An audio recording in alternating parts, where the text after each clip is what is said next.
Hello friends, I am Sharad Vaze, practicing chartered accountant for more than 38 years and are also handling the disciplinary cases for more than 15 years.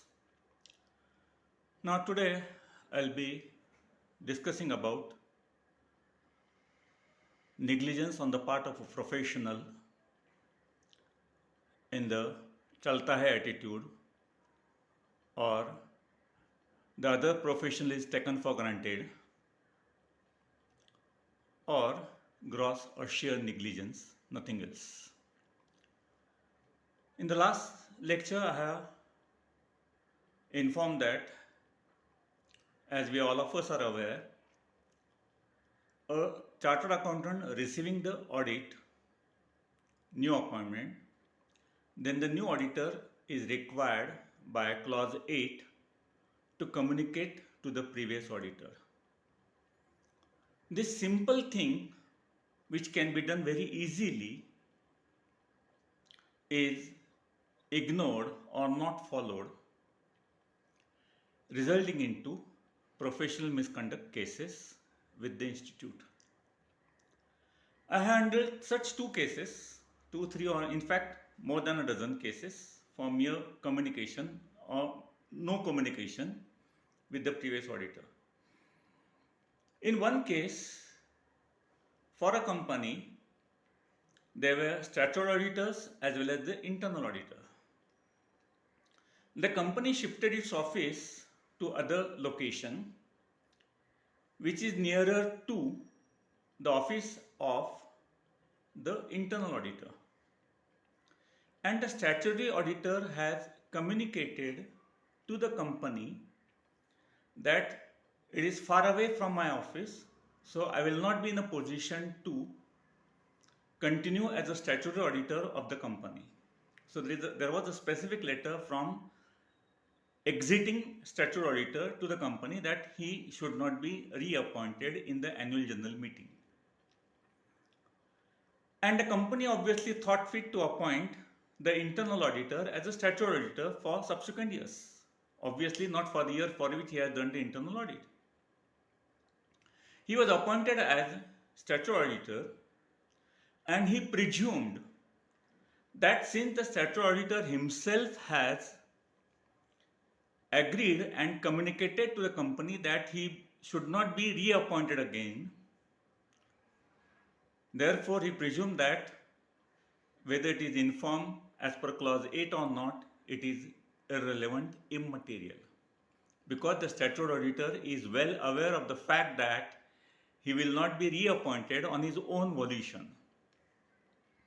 So the incoming auditor did not inform the retiring auditor, and although there were no dues receivable from the company, simply on this issue, the retiring auditor filed a complaint with the institute, and the incoming auditor cannot prove that he has ever communicated except stating the fact that the retiring auditor himself has agreed for change of auditor because he cannot continue with the audit because of the distance.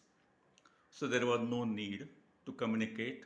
Obviously, the committee has held him guilty that the clause 8 requires communication to the previous auditor. Whether he is aware of it externally or from outside sources, it is irrelevant, and he was reprimanded by the disciplinary committee plus some fine was levied. So here the incoming auditor felt that he knows the statutory auditor for last many years, 15-20 years. The position was that he was the statutory auditor and the concerned CA was the internal auditor. So they know each other for last 20 years. So there should not be any problem per se in communicating or not communicating because they know very well each other. But that doesn't hold good with the statutory provisions. Similarly, in another case, an incoming auditor has sent a communication to the previous auditor by a courier, DTDC, which the incoming auditor claims that it has been delivered, whereas the returning auditor says that he has not received it. Whatever the case may be, Nonetheless, the retiring auditor filed a complaint with the institute in the like earlier manner. The incoming auditor was reprimanded and was levied a fine. Now, in this situation, when I had represented him, I made these submissions that the communication is by DTDC courier. That means there is a communication. I can only say that there is no failure of communication, but there is improper communication because the Council of the Institute of Chartered Accountants of India has decided in 1959 that the communication to the previous auditor must be by a registered post or by speed post. Any other form of communication is not acceptable to the institute. So when I pointed out that there was no failure of communication but improper communication, and the appointment was for a tax audit, not for the company's audit, there is a fine distinction between these two appointments, which I could make out at that time. In case of company audit, the appointment is from the conclusion of the present annual general meeting till the conclusion of the next annual general meeting. So it is a continuing appointment to be done by the shareholders. Whereas in case of a tax audit, the appointment is made by the board of directors and it is a audit assignment for a particular purpose limited to preparation and filing and uploading of a tax audit report. The moment tax audit report is uploaded, the appointment ceases. Unlike in the Companies Act, for a statutory audit, the appointment is continuing one. Even I could also raise an issue that there was a decision of the Mumbai High Court in Chris Television that even a notice served through WhatsApp mechanism, WhatsApp, when there appears blue ticks, it can be presumed that the notice is served. So even the courts are taking the most modern means of communication as a legal and valid communication, but institute is depending upon their own resolution of 1959. I made request at that time also. Again, I will request all of my dear friends that in the coming months, many professional chartered accountants will visit you for votes for the election to be held in December 21. Kindly pressure this point that the modern means of communication, say courier, speed post, registered post, even why not email, should be permissible. Fortunately, all of us are aware that due to pandemic situations, the council has allowed communication through email, but only as a temporary measure and not a permanent solution. Then two suggestions I would like to make on this issue, especially for the disputes between professional brothers. Why not involve statutorily an arbitration mechanism, at least for these communication issues? A senior professional from the city where both the chartered accountants are practicing or staying, can be assigned this task by the institute. Even for that, institute may call for empanelment, whereby the dispute of this sort nature of non-communication to the previous auditor can be resolved amicably. Some sort of compromise can be made, and even arbitrator can be allowed to have some fine or penalty to be payable to the institute for failure on his part. This arbitration mechanism, I had heard that was in the process for last many years. One can also ask visiting candidates for the elections, you think of this arbitration proceedings to be introduced for the disputes among the professional brothers, because unnecessarily these disputes go at the committee level the time for the director discipline, the time of the disciplinary committee, its members, central government nominees, all these are, I'm not using the word wasted, but that could be saved by having a mechanism. Now, one more suggestion I feel can be thought of by the institute. All of us are using DIN, that UDIN, unique document identification number, for various audit reports, for various certificates that we are issuing. Why not make a provision in the UDIN generation itself so that it gets automatically communicated to the other person? So whether there was a communication, improper communication, failure of communication, these issues will not arise. For example, if A is an incoming auditor and B is an outgoing auditor, A will generate an UDIN to the institute, and one of the provisions should be made in the UDIN format that this communication will also be available to the chartered accountant B, which can be identified by a membership number. So I will just add in generation of UDIN membership number of 1, 2, 3, 4, 5, 6. And when I generate the UDIN, automatically this will get reflected to the other chartered accountant.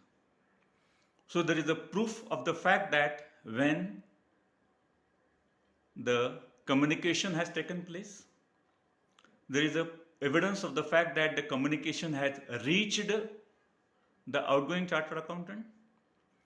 Because many times disputes have arisen that A has communicated it and B says that he has not received it. This issue will not be there.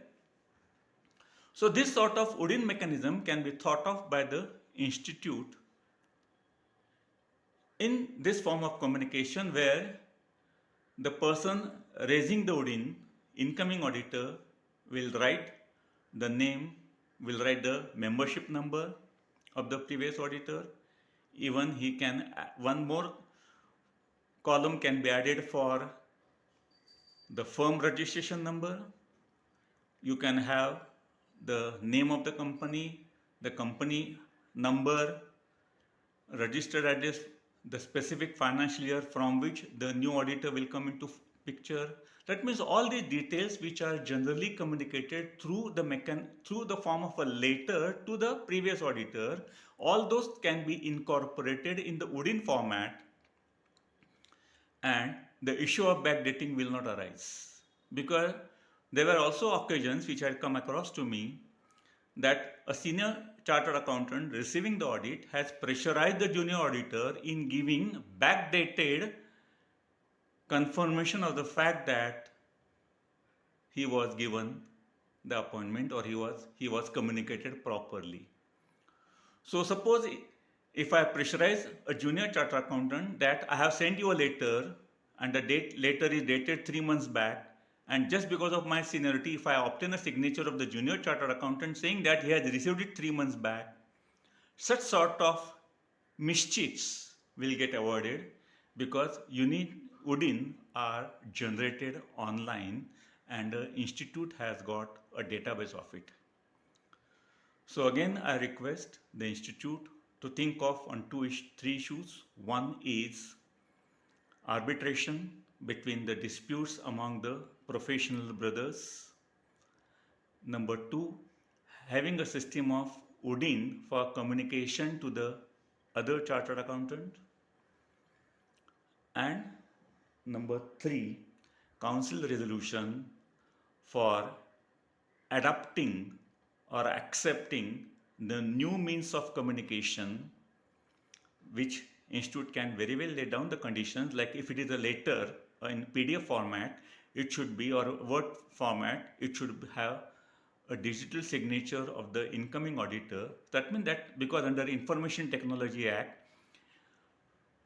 a digital signature is accepted as if it is a sign or physical signature. So that sort of new adaptations can be made by the institute, taking into account the year 2021, rather than relying exclusively on such issues for the council resolution of 1959. Anyway, It is for the institute to take all on this.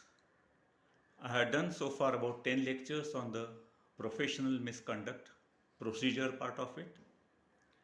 We have seen the reasons therefore, some remedies which I can think of it, and how one should not suffer on account of such complaint with the institute, because whatever 2-3 years that take time to settle the issue is certainly disturbing physically, mentally, financially to the chartered accountant. So only my suggestion is take maximum care, precaution, use your skills, judgments, seek the help of outside professionals to minimize your risk and the liability. Now from next Saturday, I'll be covering clause-wise discussion on Schedule 1 and Schedule 2 serially, so that we'll cover another in 5-10 lectures, both the schedules along with the case law which is available in respect of those entries in the schedules. Thank you very much.